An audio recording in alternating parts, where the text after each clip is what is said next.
Chers téléspectateurs, bonsoir et bienvenue sur notre émission La Trompette sur Ocha TV. Je suis Ocha, votre présentatrice, et je suis vraiment bénie de vous avoir ce soir sur Ocha TV. Voilà, donc comme planifié, chose promise, voilà, nous y sommes avec notre invité ce soir, le docteur Wilson Maniema, où nous allons parler sur la question qui a été posée, la prophétie, en fait, sur le thème la prophétie biblique sur la fin de temps. Sommes-nous vraiment proches de la fin? Voilà. Donc, nous allons avoir le temps d'introduire notre invité, le docteur Wilson Maniema, qui est un docteur en théologie. Il est aussi écrivain et aussi un professeur d'université. Donc, il est sollicité dans la plupart des universités et des assemblées aussi afin d'enseigner. Donc, c'est vraiment une opportunité pour nous de l'avoir sur le plateau.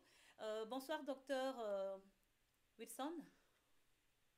Bonsoir, bonsoir, servante des dieux, Audrey. Je suis très heureuse de vous avoir en ligne aujourd'hui. Je vous remercie pour votre temps. Merci pour votre disponibilité ce soir. Je vous remercie aussi pour l'invitation de ce soir. Merci beaucoup. Que je vous bénisse. Amen, amen. Merci beaucoup. Alors donc, j'aimerais vous donner le temps de vous introduire pour que les gens vous connaissent mieux, un peu plus en profondeur. Voilà. Merci beaucoup. Ce que vous avez dit est important. C'est vrai, je suis écrivain Oui. et chrétien de nouveau, pasteur. Je suis congolais, mais congolais, j'ai passé beaucoup de temps à l'extérieur, en Angleterre et en Ouganda. Je suis aussi, comme vous l'avez dit, professeur, visiteur dans beaucoup d'institutions universitaires. Je suis conférencier et voilà. Pour présentement, je suis au Congo à Kinshasa parce que j'étais bloqué depuis le début du confinement. Maintenant que c'est déjà terminé, mais nous sommes là parce que nous avons quelques programmes avec l'Église du Christ au Congo. Oui. Nous travaillons pour n'est-ce pas, partager ce que le Seigneur nous a donné avec les enfants de Dieu dans différentes communautés de l'ECC, même en dehors de l'ECC. C'est la raison pour laquelle nous sommes encore retenus au Congo et plus précisément à Kinshasa. D'accord. Vraiment, nous voyons que vous avez un agenda vraiment bien chargé, mais c'est vraiment pour le corps du Christ. Nous bénissons le Seigneur pour vous et pour l'impact que vous avez sur l'Église au Congo et aussi en général en Afrique et dans le monde. Alors donc, je disais que c'est vraiment Gloire un au privilège Seigneur. pour nous, voilà, pasteur, de vous avoir ce soir avec nous sur ce plateau de Ocha TV pour notre programme La Trompette. Donc, comme oui, voilà. Donc, comme nous l'avons introduit, nous allons aujourd'hui parler de ce sujet, la prophétie biblique sur la fin de temps. Sommes-nous vraiment proches de la fin? Alors, pourquoi cette question? C'est parce que, premièrement, la trompette, nous créons une sorte de mise en garde ou encore un rappel. Voilà, nous faisons un rappel aux bien-aimés, aussi à tout le monde qui nous suit, pas seulement aux chrétiens, même aux païens, parce que l'appel pour être prêt, c'est pour nous tous, pour ceux qui ont aussi l'occasion de se repentir maintenant et de recevoir Jésus-Christ. Alors donc, c'est une opportunité, une plateforme afin de faire comprendre aux gens qui nous suivent que nous sommes vraiment en train de vivre les derniers temps et que nous devons savoir et nous rappeler que Jésus-Christ revient. Voilà. Et donc, j'aimerais que vous puissiez peut-être aussi dire ce que vous pensez de ce programme avant que nous puissions aller plus en profondeur. Oui, le programme est très fantastique. Que le Seigneur vous bénisse pour le travail que vous êtes en train de faire parce que je vois son impact va au-delà des frontières. Amen. J'ai eu à observer quelques réactions des amis, même ceux qui n'ont pas commenté sur ce que nous avons posté sur le Facebook. il y a des personnes qui m'ont écrit, mais qui sont même pas ici au Congo, même en dehors de l'Afrique. Et je vois l'intérêt que porte cette plateforme et toutes ces personnes qui nous suivent. Je sais qu'en ce moment, beaucoup sont connectés. Il y a même des amis, serviteur de Dieu, que ce soit à Bujumbura. J'ai un ami qui me reçoit toujours quand je suis là-bas, le bishop Bukuru. Il m'a dit qu'il sera connecté. Donc, c'est vraiment un grand travail que vous êtes en train de faire. Je bénis le Seigneur pour cela, qu'il vous bénisse. Raison pour laquelle je n'ai pas voulu rater cette invitation. Donc, je viens à peine de finir un enseignement parce que j'ai commencé un séminaire depuis hier. J'ai arrêté quand on a fini avec la prière. J'ai vite couru pour, n'est-ce pas, être en contact avec vous, répondre à toutes ces questions pour l'édification du corps de Christ. Merci beaucoup et que le Seigneur vous bénisse. C'est l'impression que j'ai du travail que vous êtes en train de faire. Amen, amen. Merci beaucoup, pasteur, pour vos encouragements. Et aussi, nous remercions le Seigneur qui a permis que nous ayons cette plateforme pour avoir l'opportunité d'avoir des grands hommes de Dieu comme vous sur le plateau afin de nous éclairer sur les questions que nous posons sur ce sujet de la fin des temps. Voilà, parce qu'il faut dire qu'il y a plusieurs personnes qui ont aussi leur façon de comprendre la chose. Il y en a qui disent que, par exemple, nous savons que le point que vous aviez soulevé lorsque nous avons parlé de la préparation de ce programme, c'est que il y a, en fait, parmi l'un des grands signes en ce moment, n'est-ce pas, c'est la fausse doctrine qui est prêchée, c'est l'influence négative de certains serviteurs et le message qu'ils apportent à l'Église en ce moment. Donc, ça fait partie des grands signes de la fin des temps. Alors, il y a une question ici, c'est que ce n'est pas la première fois qu'il y ait ce genre d'attitude venant des faux prophètes, parce que vous avez donné le verset, le livre de Matthieu au chapitre 24, verset 4. Et là, Jésus-Christ est en train de dire que personne ne puisse vous vous tromper. Voilà, d'accord. Donc, j'avais le terme en anglais, mislead, d'accord. Voilà, oui. Donc, dans ce sens-là, alors, mais nous voyons que ce n'est pas la première fois qu'on parle des faux prophètes dans la Bible. En fait, on en a parlé dans la Bible et aujourd'hui encore, nous vivons la même chose. Donc, ça veut dire, qu'est-ce qui fait la différence entre ce temps-là et le temps d'aujourd'hui? Pourquoi est-ce que c'est aujourd'hui qu'on doit sentir que c'est vraiment... nous sommes proches de la fin? Oh, wow, une question très importante parce que, vous savez, une prophétie est surtout celle concernant la fin des temps et il y a des prophéties à dévoiler. Donc, il y a une partie qui s'est accomplie. C'est comme lorsque le Seigneur parle à Matthieu 24, il y a une partie de la prophétie qui s'est accomplie avec la destruction, n'est-ce pas, du temple, du deuxième temple, la destruction même de Jérusalem. Et ça, c'était une partie de la prophétie. Alors, son accomplissement total vient avec même l'enlèvement de l'Église et avec même l'apparition ou la manifestation, voulais-je dire, de l'Antichrist. Donc, il y a des prophéties concernant la fin des temps qui sont toujours...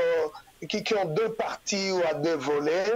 Une partie qui a déjà eu lieu, où elle est en train de s'accomplir, et l'accomplissement total, ça sera lorsque l'Église sera enlevée, retirée de la terre et la manifestation de l'Antichrist. Donc, c'est ça la prophétie. Donc, cela est très important, mais aujourd'hui, il suffit d'observer tout ce qui est en train de se passer. Nous pouvons dire, comme j'ai eu à l'écrire, à le mentionner dans un de mes ouvrages, que l'humanisme est en train, n'est-ce pas, d'atteindre son apogée. Donc, il y a des choses qui se sont déjà accomplies. On est en train de voir. C'est comme avec l'apostasie.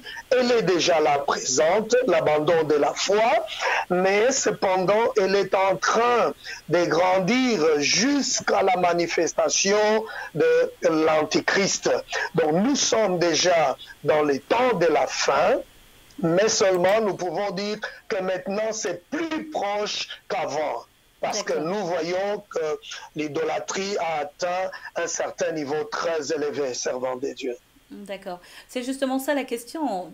Parlons par exemple de l'idolâtrie. Nous avons vu ça depuis les temps de l'Ancien Testament et même au Nouveau Testament. Donc, qu'est-ce qui nous dit, au fait, c'est vrai, la Bible parle aussi qu'à la fin de temps, lorsque nous lisons le livre de Matthieu 24, la référence du verset que vous aviez donné, nous voyons que Jésus-Christ nous met en garde sur les cris de guerre, sur les nations qui vont s'élever contre une autre, mais dit que ce n'est pas encore la fin. Donc, alors, nous avons vécu des guerres comme par exemple la guerre de 1945 avec c'était la première guerre mondiale.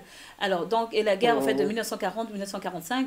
Alors qu'est-ce qui nous dit que il y a un changement puisque ces guerres se répètent? Ce que nous avons vu dans le temps, nous le voyons encore de nos jours. Il y a eu des maladies. Nous parlons aujourd'hui du Covid, mais à l'époque il y a eu la maladie qu'on appelait la grippe espagnole. C'était pratiquement comme ce que nous vivons maintenant. Alors, pourquoi est-ce que nous devons nous alarmer maintenant pour dire que vraiment, c'est vraiment la fin? Si nous pouvons aller encore ça, c'est une question. En profondeur. Ça, c'est une question très importante parce que les guerres, il y en a toujours eu. Oui.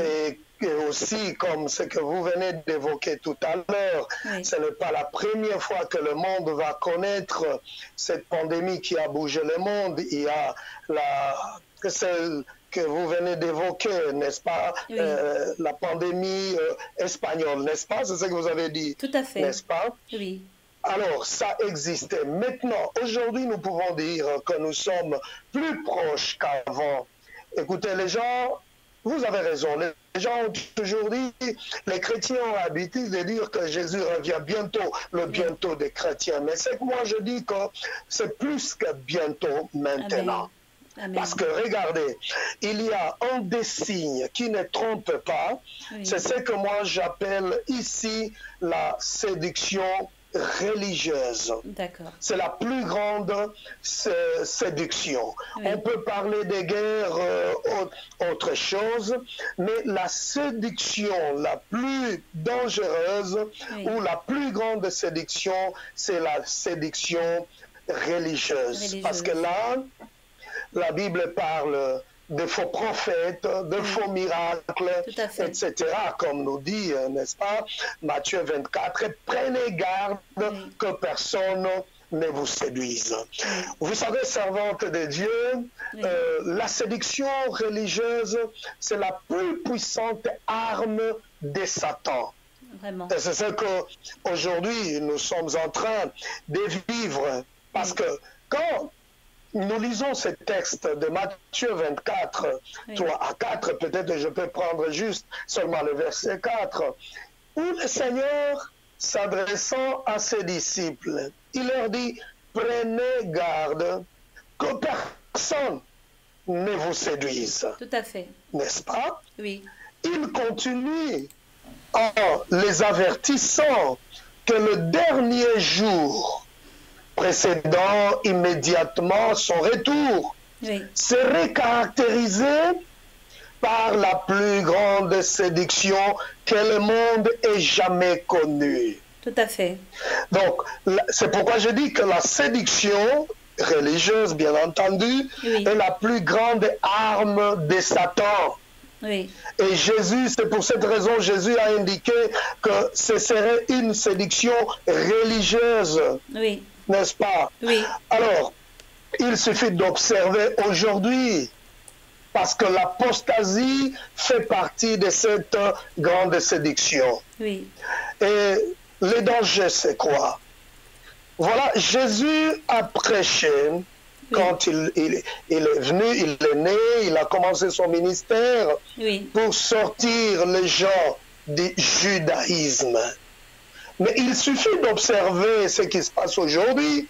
Oui. Vous allez comprendre que maintenant la séduction est très grande. Oui. Les gens qui ont quitté le judaïsme, mais curieusement, même les serviteurs de Dieu ramènent les gens dans le judaïsme. D'accord. Et pourtant, tout ce que nous avons observé dans le judaïsme, les rites, etc., c'était l'ombre des choses à venir. Oui. Pendant que Jésus lui-même est déjà venu, qui est avec une prêtrise éternelle qui ne changera pas, oui. Mais les gens, dans cette confusion, dans l'abandon de la foi, oui. ils font marche en arrière. C'est que nous appelons en termes théologiques le syncrétisme. Il y a maintenant le mélange, c'est la confusion avec tout autre détail. Servante de Dieu, vous allez comprendre qu'aujourd'hui, c'est exactement ce que Jésus avait déjà averti à ses disciples. Tout à fait. Alors, à l'Église à travers ses disciples. Et il a dit... D'accord. Alors, pasteur, docteur, excusez-moi, en parlant du judaïsme, est-ce que vous pouvez... Il y a d'autres personnes qui ne savent pas faire la différence. On aimerait comprendre. Qu'est-ce que vous sous-entendez par le judaïsme, en fait? Merci beaucoup, servante de Dieu, pour cette question très importante. Oui. Le judaïsme, vous savez qu'il y a une grande confusion aujourd'hui, et même lorsqu'on parle des juifs. Oui. Le judaïsme, c'est une religion et qui est différente du christianisme.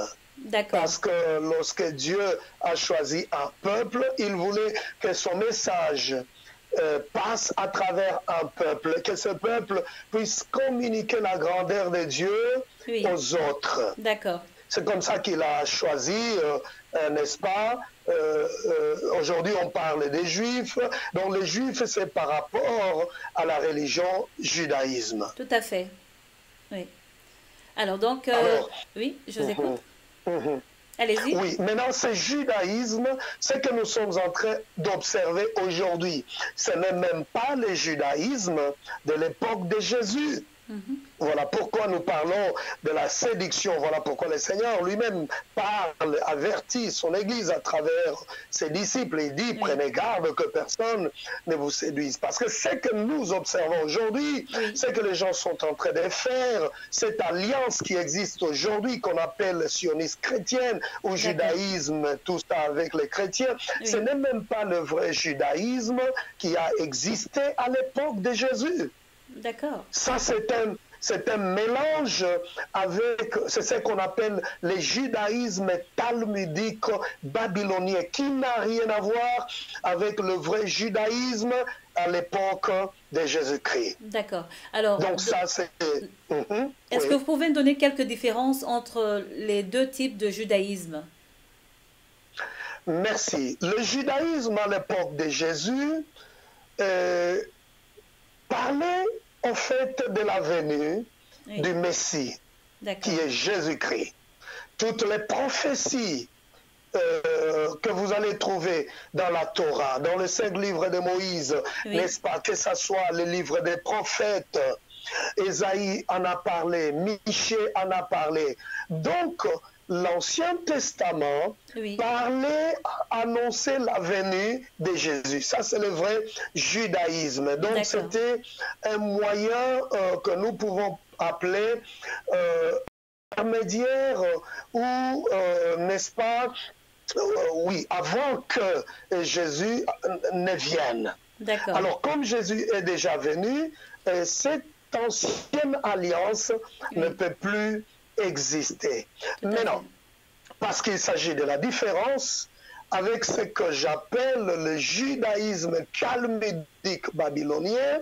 C'est là où cette religion, j'appelle ça la religion luciférienne, parce que c'est l'œuvre du diable. Là, c'est le mélange de la Kabbale juive, parce que ce judaïsme est basée sur la Kabbale juive. La Kabbale juive, c'est-à-dire le mélange de la Oui, science, de la foi et de la Torah, donc de la loi. tout à C'est ce fait. mélange-là, Oui, parce que ces juifs talmudiques, ils disent quoi? oui, Que lorsque Dieu avait donné sa révélation, sa parole à Moïse, oui, à côté, il lui a donné une autre tradition orale. Ce qui est d'accord. faux, c'est que la Bible ne reconnaît pas. Oui, Alors, c'est ce qu'on appelle la Kabbale.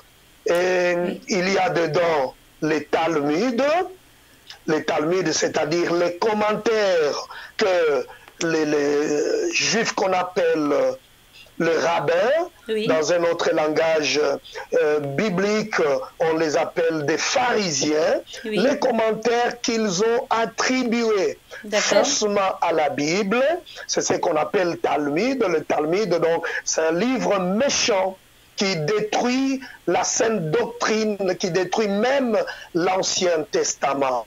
Alors D'accord. c'est ce qui constitue le judaïsme moderne que Oui, nous appelons le judaïsme talmudique babylonien. d'accord. Et quelles sont les pratiques concrètes que nous pouvons observer et voir afin de pouvoir facilement discerner que ça, c'est le judaïsme actuel, donc babylonien? Merci beaucoup pour cette question importante. Oui, Et vous allez discerner vite et comprendre, comme la Bible dit, oui, ils seront connus par les fruits qu'ils donnent, n'est-ce tout pas? à fait. Oui, C'est à partir de leurs enseignements. Ces prophètes, soi-disant prophètes, ils vous diront que la Bible ne suffit pas d'accord. pour montrer le chemin du salut. Il faut ajouter à côté de la Bible Oui, les autres livres tels que le Talmud, tels que le livre qu'on appelle le livre d'Enoch, oui, tels que les Zohar. Les Zohar, les Talmuds, ce sont des ouvrages ou des instruments puissants de la Kabbale juive, de la magie juive, n'est-ce pas? d'accord. Alors, les gens ne sont plus satisfaits de lire Oui, la Bible d'accord. et ils veulent trouver une autre révélation ou ce qu'ils appellent profondeur en Oui, dehors de la Bible. Ça, c'est dangereux. Mais il y a plusieurs signes, servantes de Dieu. d'accord. Entre autres, aujourd'hui, vous allez observer, si Jésus a dit, prenez garde que personne ne vous séduise, aujourd'hui, il suffit d'observer ce qui se passe dans le milieu chrétien. Vous savez, les Juifs, ceux que nous appelons aujourd'hui Juifs, Oui, ils séduisent les chrétiens en invitant les chrétiens. Il y a même des chrétiens faisant le pèlerinage en Israël. Ils d'accord. vont se recueillir devant ce qu'on appelle d'ailleurs faussement le mur des lamentations. D'accord. Ils disent que c'est le vestige du second temple. Lorsque le deuxième temple a été détruit, alors il y a le mur qui est resté. Et ce D'accord. mur-là constitue le haut lieu du judaïsme. Et voilà, c'est là que les Juifs qui viennent de partout à travers le monde, Oui. ils vont se recueillir régulièrement devant ces murs. Ils introduisent même des papiers de prière, des Oui. requêtes dans les fissures du mur. Alors, Donc ces lieux, oui. ça appartient aux Juifs, ça ne concerne pas les chrétiens, mais les chrétiens sont pris dans ces pièges. D'accord. Alors, excusez-moi d'utiliser un peu cette comparaison, mais j'aimerais un Mhm, peu comprendre, nous voyons dans la Bible l'histoire de l'homme qui était dans la piscine de Bethsaïda. La Bible dit mhm, qu'il y avait toujours un ange qui apparaissait et qui guérissait la personne qui entrait en premier dans cette eau. Et même au moment où mhm, Jésus est arrivé, elle était mhm, toujours là. Et Jésus n'a pas condamné ce qui se passait là-bas. Alors, nous savons que le mur dont vous avez parlé en ce moment à Jérusalem, là où mhm, la plupart des gens mhm, partent faire le pèlerinage, On dit que c'est le mur du temple que Salomon avait dédié à Dieu et que tout celui qui emmènerait sa requête de prière serait entendu des cieux. Et nous avons aussi des témoignages des gens qui ont reçu leur guérison, leur miracle en allant faire cette prière là-bas. Qu'est-ce que vous dites de ça? Vous dites que cette prière a été exaucée de quelle manière ou encore c'est une sorte d'idolâtrie? Merci beaucoup pour cette question importante.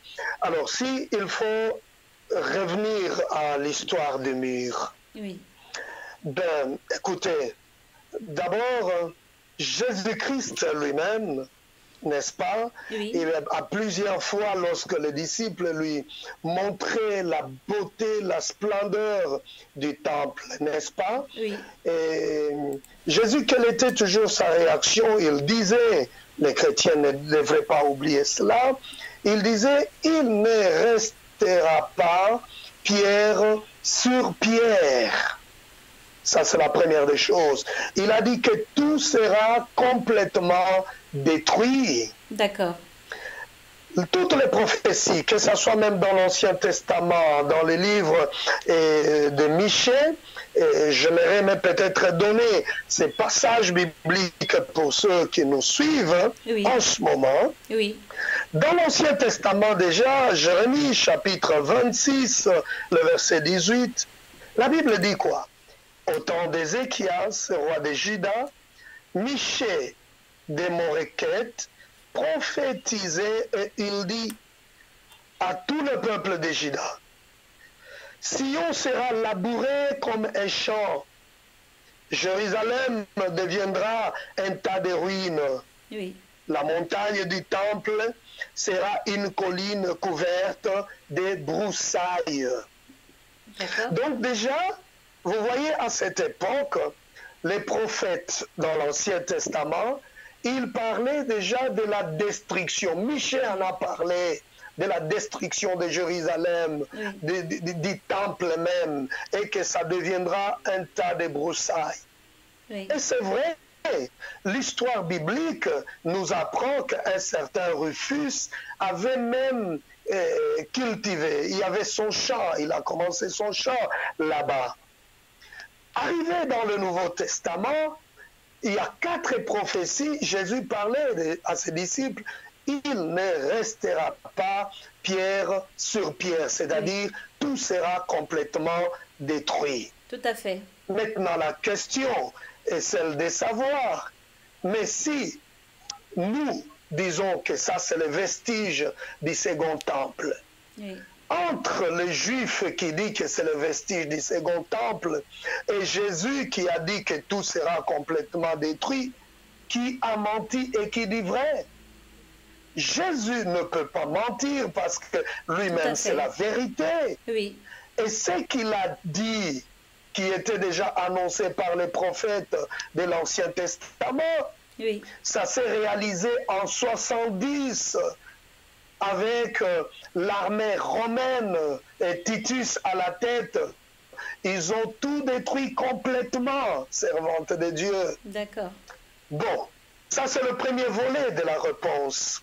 Oui, Admettons que cela était le vestige du second temple. Mais rappelez-vous de l'échange qu'avait eu Jésus avec la femme samaritaine, oui, n'est-ce pas? oui, Lorsque la femme samaritaine va montrer à Jésus que vous les Juifs, vous dites, pour que l'adoration soit bien faite, il faut que ça soit organisé à Jérusalem. oui, Alors il y avait une discussion parce que la femme lui montrait la montagne de Samarie. tout à fait. Et la réponse de Jésus, c'était quoi? L'heure vient, elle est déjà venue, Oui, où les vrais adorateurs adoreront le Père en esprit et en vérité. Oui, Et Jésus dit, c'est même pas sur cette montagne ou dans le désert. Donc vous voyez, maintenant, la réponse de Jésus est claire. Elle nous a émancipés de la servitude du lieu. Parce qu'à l'époque, pour oui, bien adorer Dieu, que votre prière soit exaucée, entendue, il faut se diriger, il faut prendre le bâton de pèlerin, aller à Jérusalem. Maintenant, d'accord. Jésus dit, Non, c'est en esprit et en vérité. Oui. Vous n'êtes pas lié à un endroit quelconque, parce que la sainteté n'est pas par rapport à un lieu, mais la sainteté, c'est par rapport à l'œuvre de Jésus à la croix. Donc c'est pourquoi aujourd'hui, même dans votre chambre, vous pouvez adorer le Seigneur. Tout à fait. Il va vous bénir. Oui, tout à fait. Vous avez tout à fait raison. Donc là, nous avons compris un peu sur le judaïsme. Et vous avez aussi parlé sur l'apostasie. Est-ce que vous pouvez nous en parler un peu plus? L'apostasie, justement, ça fait partie de cette grande séduction, c'est l'abandon de la foi. Donc voilà tous ces éléments que nous sommes en train d'évoquer aujourd'hui. Aujourd'hui, il y a des gens qui partent en Israël en pèlerinage. Voilà, ils pensent que même c'est la personne qui avait déjà été baptisée, d'où elle vient, mais elle va se faire rebaptiser dans le Jourdain. Oui, je vois. Il entre dans la tombe, on lui présente que ça c'est la tombe de Jésus, il entre là-bas, il fait l'adoration. Oui. Il revient d'Israël, il vient avec les talit, la kippa. Ça, c'est l'abandon de la foi. Tout à fait. C'est ce que les gens enseignent aujourd'hui. Aujourd'hui, on parle même, vous savez, les gens parlent très mal, et ceux qui sont déjà impliqués dans cette magie, dans cet occultisme, n'est-ce pas? Ils parlent même des les anges de la Kabbale, activer les anges, mais qui ne sont que des démons déguisés. Donc, le message authentique de la Bible n'est plus enseigné.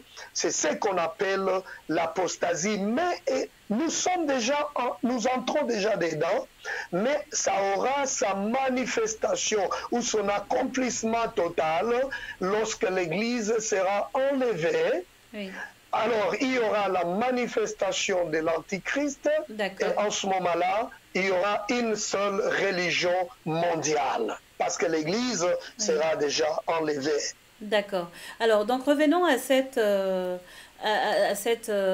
pensée et à cette question de savoir si nous vivons vraiment la fin des temps, si vraiment le retour de Jésus est vraiment plus proche que ça ne l'a encore jamais été.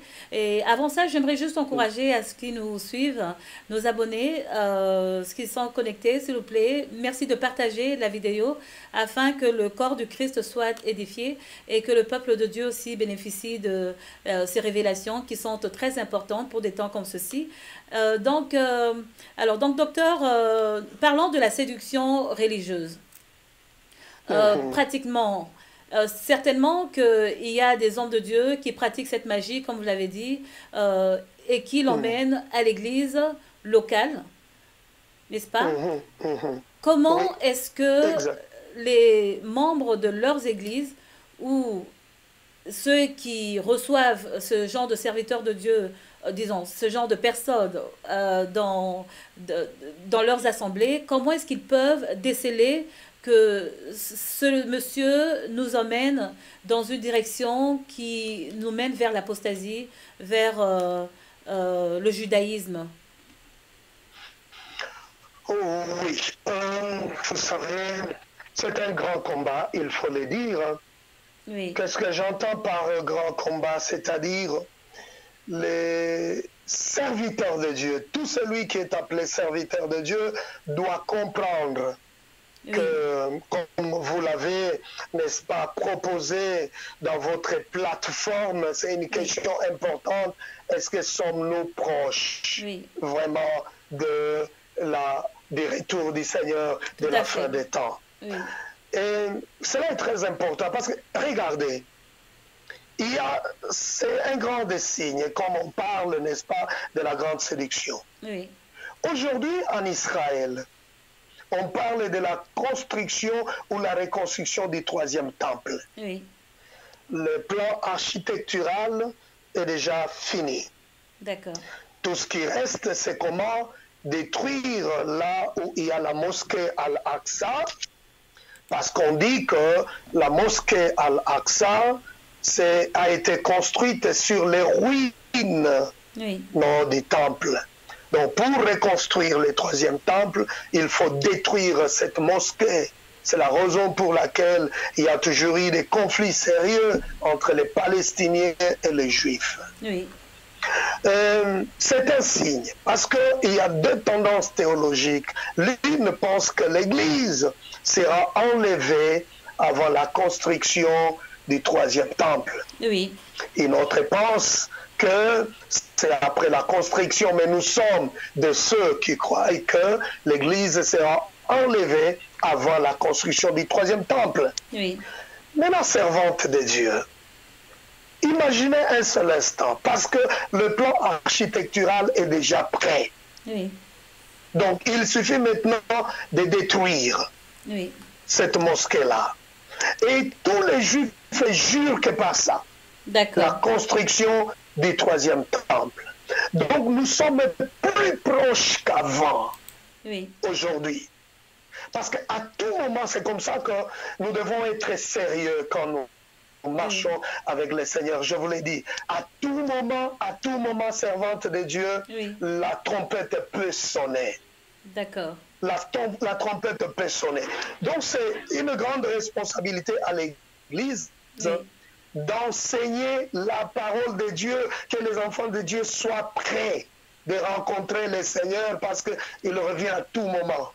Mais malheureusement, le diable, il est très content lorsque il y a encore des messages. Vous savez, le Seigneur dit, il te donnera ça, il va faire ceci, tu vas te marier, tu vas voyager, tu vas construire. Mais savez-vous, le jour où le Seigneur va revenir, il va trouver d'autres personnes en train d'intercéder. Seigneur, donne-moi le mari, donne-moi une femme, donne-moi le voyage, et puis il revient. Donc, il faut préparer maintenant l'Église au retour du Seigneur, à la rencontre, parce qu'à tout moment, la trompette peut sonner, servant de Dieu. D'accord. Alors donc, si nous devons parler dans ce sens, de préparer l'Église pour le retour du Christ, nous comprenons que c'est un message qui doit vraiment être prêché plus régulièrement que ça ne l'a été avant. Mais est-ce que cela veut dire que nous devons seulement nous focaliser sur l'enseignement du retour de Jésus et ne pas prêcher l'espérance de la vie ou de la prospérité des bénédictions terrestres? Vous savez pourquoi cela semble être comme quelque chose de nouveau, ce message des temps de la fin? C'est parce que il n'a pas été assez enseigné. D'accord. Vous comprenez? C'était un message, un topic qui a été soustrait, ignoré, oublié. On a mis avant autre chose, c'était le message de prospérité, c'était le message de miracle, etc. Et on a oublié ça. C'est pourquoi, même aujourd'hui, il y a des gens qui ont du mal à donner ces messages parce qu'eux-mêmes, prédicateurs, ignorent ces messages. Alors, qu'est-ce qu'ils vont communiquer? Regardez, pendant cette période de confinement, tout au début de cette pandémie et la COVID-19, si vous pouvez vous rappeler le message qui pullule ou qui remplissait, n'est-ce pas, les réseaux sociaux, c'était quel message? Retour du Seigneur, etc. C'était même la panique à bord. Tout à fait. C'est parce que les gens n'étaient pas prêts. Même les prédicateurs n'avaient pas ce message. Ça fait partie de l'ensemble, n'est-ce pas, du message du royaume. Il y a aussi le message, le retour du Seigneur. Mais ça devient un peu spécial maintenant parce que les gens ne sont pas prêts. Ne savaient même pas. Et beaucoup de gens avaient même peur d'entendre parler du retour du Seigneur. Voilà, c'est ça le problème. Oui. Donc on ne peut pas laisser les autres. D'ailleurs, le message de l'espérance, c'est ça, n'est-ce pas? On peut tout rater de la terre, mais écoutez, nous sommes des pèlerins sur la terre. Jésus lui-même a dit, contentez-vous de ce que vous avez. Donc le message de l'espérance ne sera pas exclu, la guérison, le miracle, mais selon l'approche biblique. Oui, je vois. Wow, c'est vraiment très intéressant. Et vous savez, j'ai l'impression aussi que la plupart des personnes s'alarment lorsque nous parlons du retour de Jésus-Christ. Il y a une sorte de panique et de peur qui s'élève dans le cœur de certaines personnes parce qu'ils ont l'impression de voir, c'est comme si ce sera vraiment... en fait, ça montre quelque part que nous ne sommes pas vraiment prêts ou que nous souhaitons que Jésus prenne encore un peu plus de temps avant de revenir. Qu'est-ce que vous en pensez? Ce que vous dites est vrai, servante de Dieu. Vous savez, ça fait peur, les gens ont peur de mourir. Oui, Les gens ont peur, tellement peur quand ils entendent. Oui, oui, oui, oui, il y a une chrétienne, oui, c'est une chrétienne qui m'a dit, oh non, non, non, non, que le Seigneur attende un peu, comme vous le dites là, je dois d'abord m'organiser.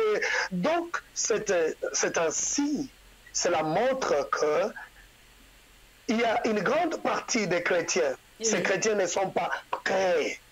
C'est pourquoi ils ont peur de mourir. Donc ils pensent qu'ils peuvent s'éterniser sur oui, la terre ici.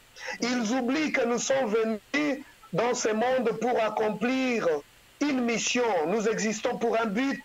tout à fait. C'est pourquoi la Bible dit que tout passera.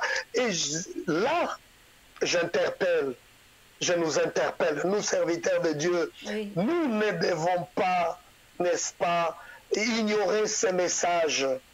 Parce que beaucoup de gens ne savent même pas que le Seigneur va rentrer. c'est ça. Beaucoup de gens ne savent même pas c'est quoi la seconde venue. Et tout ce qui se passe, ils sont indifférents. Oui, Et pourtant, les chrétiens devraient être le premier à être avertis en observant tout ce qui se passe aujourd'hui en oui, Israël, comme l'exemple que je viens d'évoquer avec le plan architectural qui est déjà prêt de oui, la reconstruction du troisième temple, tout à fait.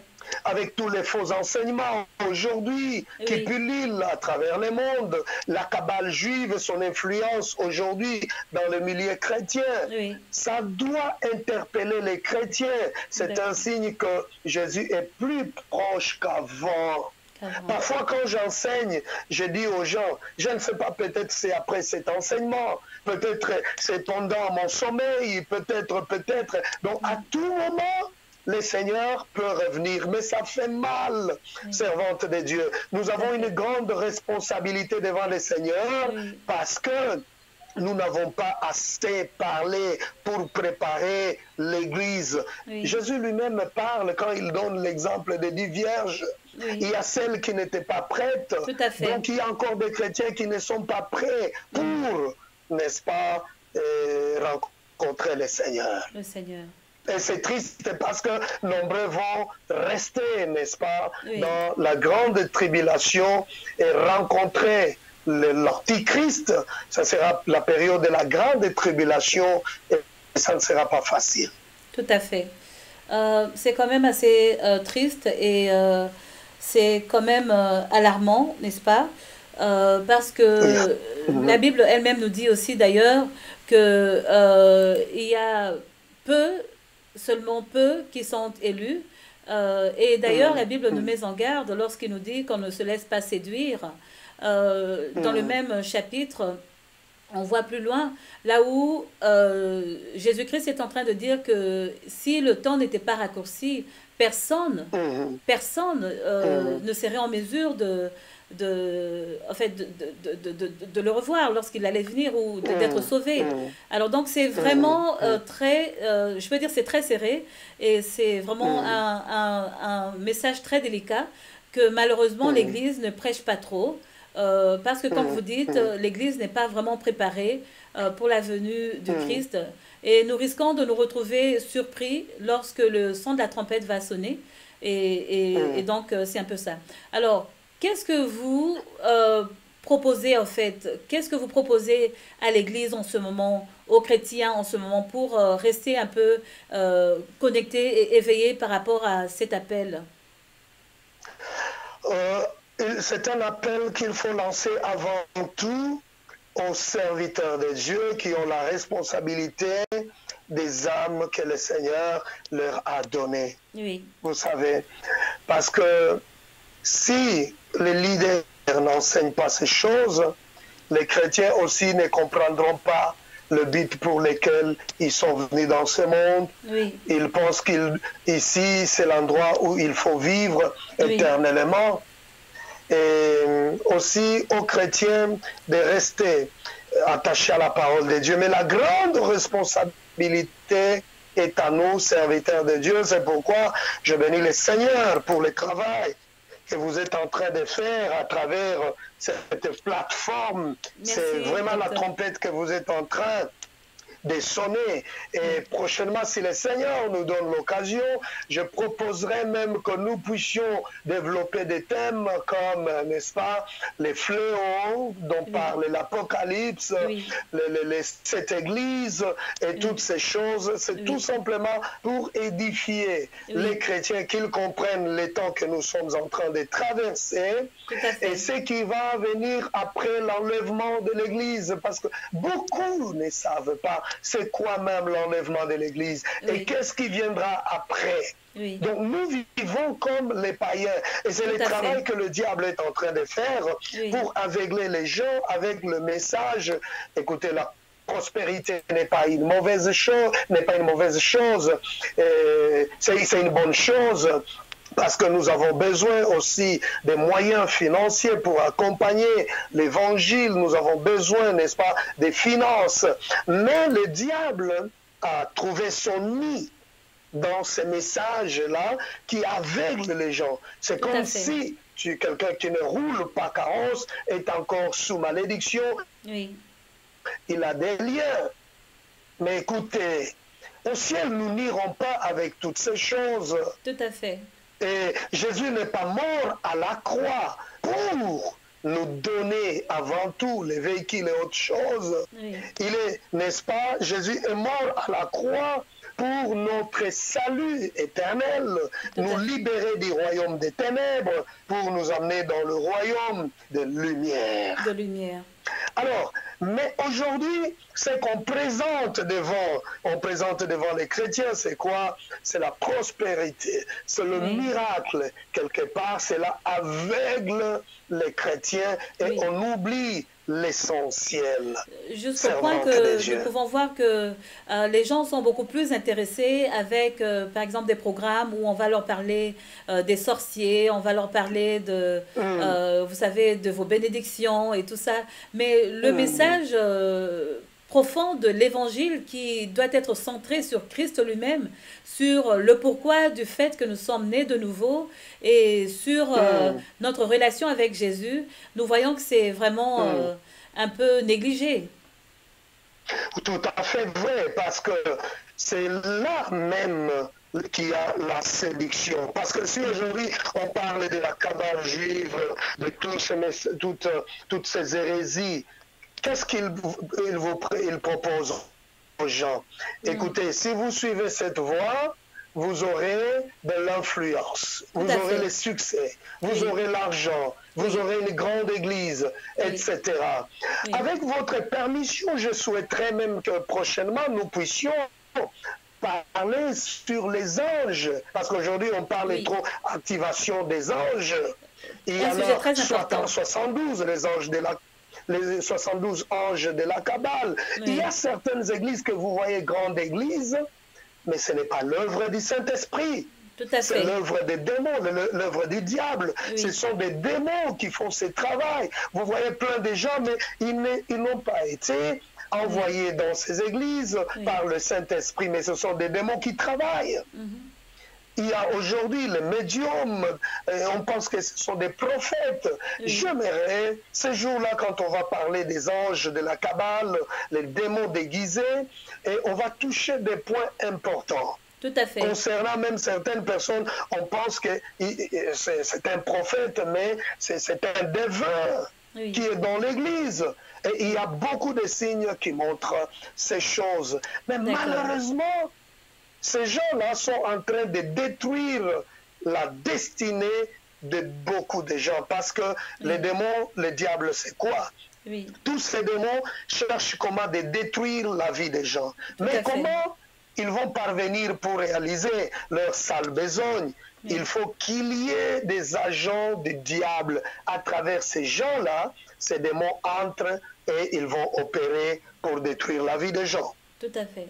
Je crois qu'il y a beaucoup de sujets que nous pourrons développer vraiment dans les jours qui viennent. Le livre de Révélation, c'est vraiment un livre qui a beaucoup de mystères. Et donc, nous avons besoin vraiment de l'ouvrir et de faire comprendre au peuple de Dieu ce que veut dire ce livre de Révélation.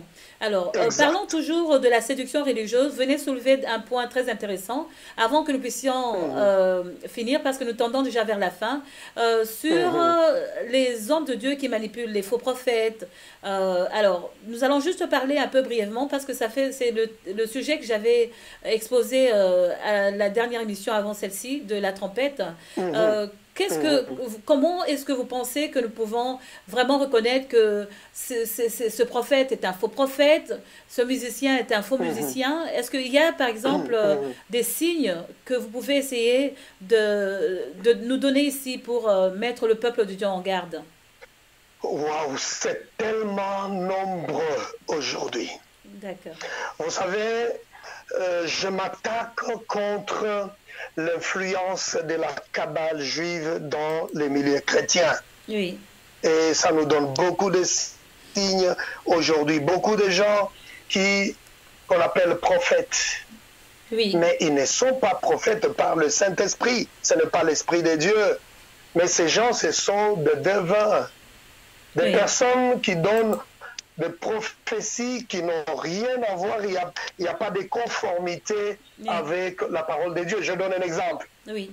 Quelqu'un qui vient dans votre église et se met à prophétiser, dit, bon, je vois ici, voilà, telle sœur, et que les gens qui me suivent puissent me permettre, me pardonner, je vais utiliser ce terme, parce que c'est des choses que nous voyons. Tout à fait. Et vous entendez les gens dire, ok, tu portes, ils donnent même la couleur des sous-vêtements d'une sœur, d'une maman, d'un garçon dans l'église. Oui. Mais ça, c'est déjà impoli du haut de la chair. Ce n'est pas le Saint-Esprit, n'est-ce pas? Quelqu'un qui prie pour un malade, et puis il dit, bon, ce malade, il va faire pipi en public. Justement, et la personne fait pipi en public. Nous voyons ce genre d'image, c'est vraiment choquant. C'est très choquant. Mais pourtant, ces gens ont de la foule. Hein. Vous allez vraiment croire qu'ils ont Dieu avec eux. La foule, my God, la foule, ce n'est pas un signe d'être grand serviteur de Dieu. Vous savez, la ruse du diable aujourd'hui, c'est quoi? Les gens, les serviteurs de Dieu travaillent pour avoir beaucoup de membres dans leur église, mais pas beaucoup de membres dans le royaume de Dieu. Waouh, ça c'est vraiment profond. Donc, les serviteurs de Dieu travaillent pour avoir beaucoup de membres dans l'église, mais pas beaucoup de membres dans le royaume de Dieu. C'est vraiment très profond. C'est comme ça. C'est comme ça que vous voyez, il y a beaucoup de membres encore païens, inconvertis, qui ne sont pas sauvés. Tout à fait. Et pourtant, le Seigneur nous a appelés à gagner beaucoup plus d'âmes pour le royaume. Et aujourd'hui, il n'y a pas un travail d'évangélisation, mais il y a un travail de remplir les gens dans mon église. Tout à fait. C'est comme ça qu'il y a maintenant des transferts. Tel va quitter l'église de l'autre, vient parce que chez moi, il y a le miracle, etc. Donc je me mets à diaboliser l'autre pasteur. Tout à fait. Servant de Dieu. Oui. Au ciel, le Seigneur ne tiendra pas compte du nombre de gens que nous avons remplis dans nos églises. C'est vrai. Mais il va s'intéresser, il prendra compte du nombre de gens que nous avons amenés dans son royaume. Tout à fait. Et les gens seront surpris à la fin des temps. Il y aura même des serviteurs de Dieu, peut-être sans église, mais qui ont beaucoup travaillé plus que ceux qui ont les églises. My God. C'est tout à fait vrai. Oui. My God. My God. Wow. Quelqu'un, je répète cela, quelqu'un qui n'a pas d'église, mais qui a beaucoup travaillé plus que celui qui a eu une église. C'est-à-dire quoi?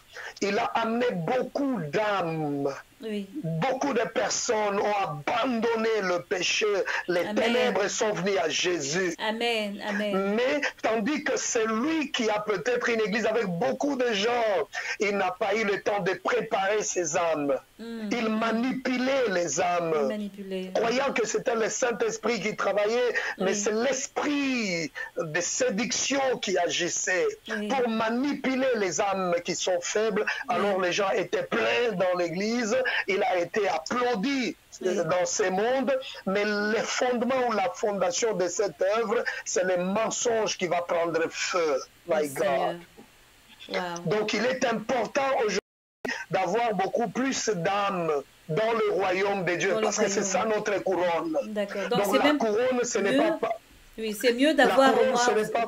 Vous savez que vous avez 5-6 personnes dont vous êtes sûr de les amener au ciel que d'avoir 1000 personnes pour juste faire un peu du show-off, comme on dit en anglais, et sur les 1000 personnes, peut-être qu'il n'y a que 2 ou peut-être personne. My God. Oui. You are blessed when you can have even 4 people, 5 people. Mais c'est 4-5 personnes qui connaissent les seigneurs. Et tu es fier, n'est-ce pas, d'avoir la couronne de ces personnes 4 et 5, au lieu d'avoir 1000 personnes païennes, inconverties, et pas des personnes que vous avez détruites, des personnes que vous allez amener en enfer avec vous-même. Aujourd'hui, c'est rang de Dieu, le diable a ses agents dans le milieu chrétien. Les alliés de l'Antichrist sont nombreux. Ils ne présentent pas l'œuvre de la croix. Ils sont devenus ennemis de l'œuvre de la croix, ennemis de Jésus, ennemis de l'Église, parce que les gens travaillent plus pour leur ventre. N'est-ce pas? Quand vous m'invitez chez vous, je me pose d'abord la question, je dis, ok, la servante de Dieu va me donner combien? Mon enveloppe, my God, my God. My God. C'est vraiment triste. Ok, je fais d'abord les calculs de ce que je dois avoir. Je dis, ok, quand j'irai chez elle, j'aurai autant, j'irai là-bas, j'aurai autant, et puis je vais m'organiser, je vais acheter ça. Donc, on n'a plus le temps de prier pour les âmes, on n'a plus le temps de prier pour les messages qu'on va donner, on n'a même pas les soucis des messages. Nous, beaucoup de serviteurs de Dieu sont devenus des mercenaires. Wow. Sont devenus des mercenaires, n'est-ce pas? C'est devenu une caserne de voleurs, certaines églises. Alors, donc, c'est une grande responsabilité. Donc, il faut avoir même 4 personnes et vous êtes sûr que ces personnes sont sauvées. Au lieu de remplir une caserne de voleurs, des gens qui ne sont pas sauvés. Voilà. Aujourd'hui, Oui, alors nous tendons vers la fin du programme, docteur. C'était un sujet très important et mon souhait, c'est vraiment à ce que les gens puissent prendre conscience. Parce que vous savez, lorsque le cœur tend vers les biens de ce monde, c'est difficile d'enlever leurs attentions sur là où leurs regards sont déjà fixés, ils sont déjà habitués avec ce genre de message. Et ils trouvent étrange que nous puissions juste passer 1 heure pour parler du retour de Jésus-Christ, pour parler des signes des temps de la fin. Et ma prière, vraiment, c'est que ce message puisse percer le cœur de ceux qui vont nous suivre. Je ne sais pas si vous avez un dernier message de la fin, mais avant, j'aimerais juste encore vous encourager, vous qui nous avez suivis, vous qui allez suivre cette vidéo un peu plus tard, de partager s'il vous plaît. C'est pour l'édification de l'Église, c'est pour nous fortifier, c'est pour nous préparer pour le retour de Jésus-Christ. Alors donc, Dr Wilson, vous avez un dernier mot avant de clôturer? Oui, le dernier mot sans vouloir parler du dernier mot, parce que nous avons encore une grande responsabilité. Tout à fait. Peut-être c'est vous dire merci pour nous avoir donné le micro ce soir, parler à toutes ces personnes qui nous suivent, qui sont en dehors de nos églises respectives, mais qui nous suivent de partout à travers le monde, juste pour rappeler à toutes ces personnes que Jésus revient bientôt. Amen. Il peut revenir à tout moment. Peut-être c'est après cette émission, ça peut être pendant cette nuit ou le matin, ça dépend de l'heure à laquelle vous nous suivez. Ça peut être demain. À tout moment, le Seigneur revient bientôt. Pour répondre, donc j'ai fini en répondant à la question que vous avez posée. Oui, nous sommes plus proches des temps de la fin, plus proches qu'avant. Parce que tous les signes sont là. Jésus revient bientôt. Amen, amen. Merci encore, Dr Wilson, pour votre temps. Merci pour votre disponibilité. Vous venez juste de parler et de défier une église dans un séminaire. Et juste après, vous n'avez pas eu le temps de vous reposer. Vous avez aussi accepté de nous bénir ce soir au cours de cette émission, de ce programme, La Trompette. Et j'espère et je crois que ce n'est pas la dernière fois. Comme vous avez dit, il y a beaucoup de sujets que nous devons démêler. Nous allons parler des 7 églises, comme vous avez dit. Nous allons parler du temps de la tribulation, parce qu'il y a des gens qui débattent et il y a en fait 2 tendances. Il y en a qui disent que la tribulation sera après l'enlèvement de l'église, et il y en a qui disent que ce sera avant l'enlèvement. Donc tout ça, nous allons aussi essayer d'en parler. Et nous avons foi, si Dieu le permet, nous pourrons aussi avoir beaucoup d'autres invités qui vont intervenir. Et voilà, donc sinon, merci encore pour votre temps.